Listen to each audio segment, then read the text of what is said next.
Hello there. Well, that was a pretty amazing semester. I thought we might briefly review what we learned. Okay, let's get started. This semester we studied multiple perspectives of educational theory and their relationship to the cognitive, creative, and psychosocial development of children and adolescents. We also examined the role of creativity and cognition in the arts, developing strategies to engage critical and creative thinking to foster learning across the curriculum. I'm going to ask my friend Spock to help us review. Hello, Spock. Hello, Mohandas Gandhi. How did we break this all down? We used the 4 learning outcomes. Yes. And what are these 4 outcomes, Spock? Human change, relationships, context, and teaching. Great, you remembered something. I didn't totally waste my Friday mornings with you. Ha ha ha. Okay, seriously. So, we are discussing educational theories in regards to knowledge, creativity, social factors, and individual thought and behavior. This semester I asked you to demonstrate an understanding of this via the 4 learning outcomes you just listed. Yes, Mohandas Gandhi. That is an accurate statement. Would you like me to supply examples of the 4 learning outcomes? Yes, walk with me. Sir? Here? Yes. Spock, what is your understanding of outcome number 1, human change? May I take samples from the papers I wrote this semester? Absolutely, Spock. How can learning be interpreted as behavior change? That's an easy one. As you learn something new, your behavior changes. Example, you learn fire is hot, ice is cold, love can be wonderful, death is sad. You do not put your hand on hot coals twice, you do not jump in the ocean in the winter, and you learn when you love and lose that love that you are sad. How can learning be interpreted as learning is thinking? Spock? If thinking is effective, it results in a change of opinion or strengthens an individual's understanding. Thinking is learning. Learning is thinking. Spock, how can learning be interpreted as assisted performance? When I think of the word assist, I immediately think of guiding and supporting. And the word performance makes me think of the words like action, executing, reacting and responding. Unlike traditional learning where one is lectured to and asks questions, I see learning as assisted performance, defined as helping and guiding the learning through a supportive environment. How can thinking be interpreted as problem solving? When problem solving, you use the information gathered as a result of thinking to find solutions, solve problems, and process ideas. Through thinking and active problem solving, many obstacles are overcome, but every day brings more challenges, and the process continues. Okay, Spock. You're sounding very logical. Let's see if you can answer the next questions with your human side, not your Vulcan side. Relationships. As a teacher, you need to be human. These are relationships with vulnerable children. Transport your mind to the classroom. How are you a caring, generous manager of the classroom? These relationships will impact these students, Spock. Explain. I need to get to know my students as individuals. This is the only way for the students to learn to trust me. I need to understand the developmental stages of growth. For example, Jean Piaget developmental stages and thinking patterns. I need to set up classroom rules with the help of the students. I need to be a good listener.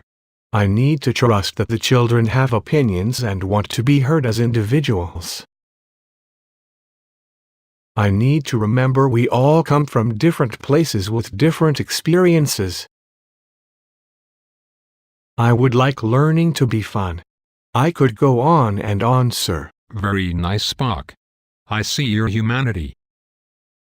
How about learning outcome number 3?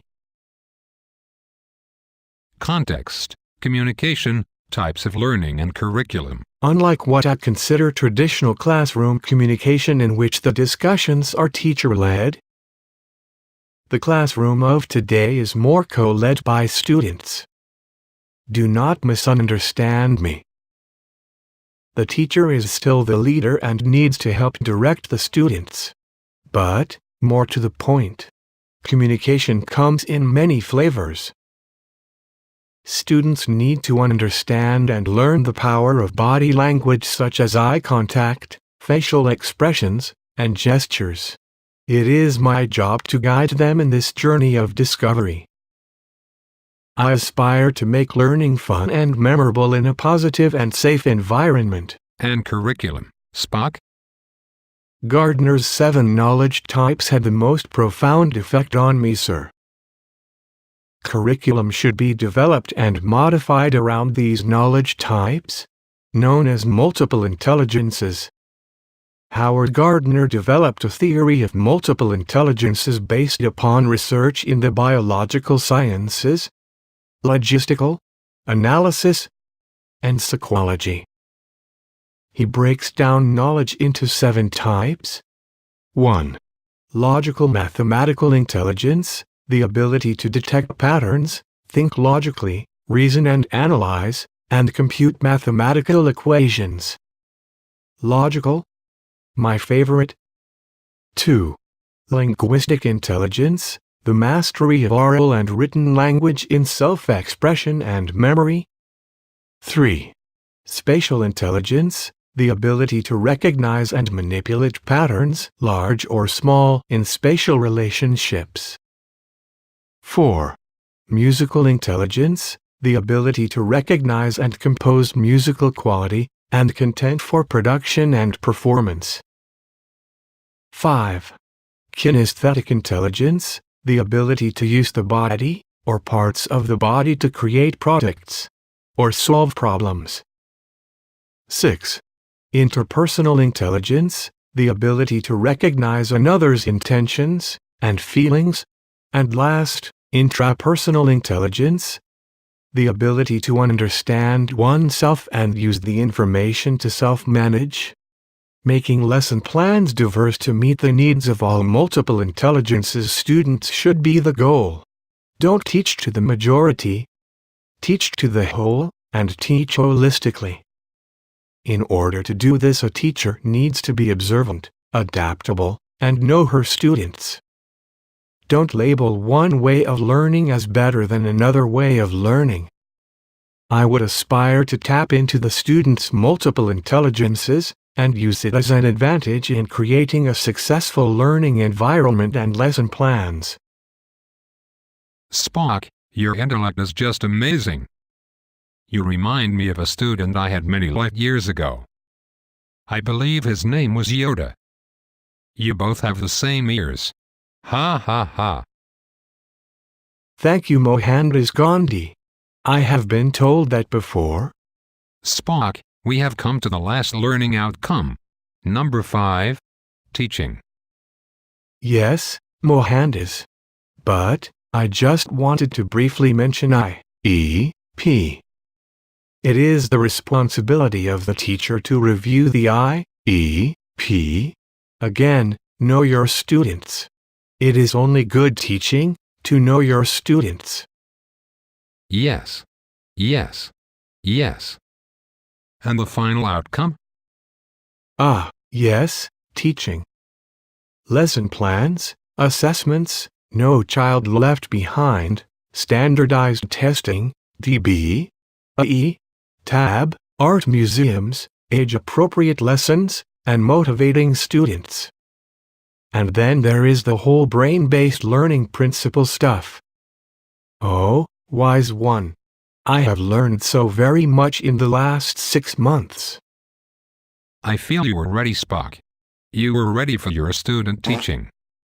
My work here is done. I entrust you in the hands of your very capable mentor teachers. I will never forget you, Mohandas Gandhi. I must admit I am very happy to be done with my weekly outcome essays though.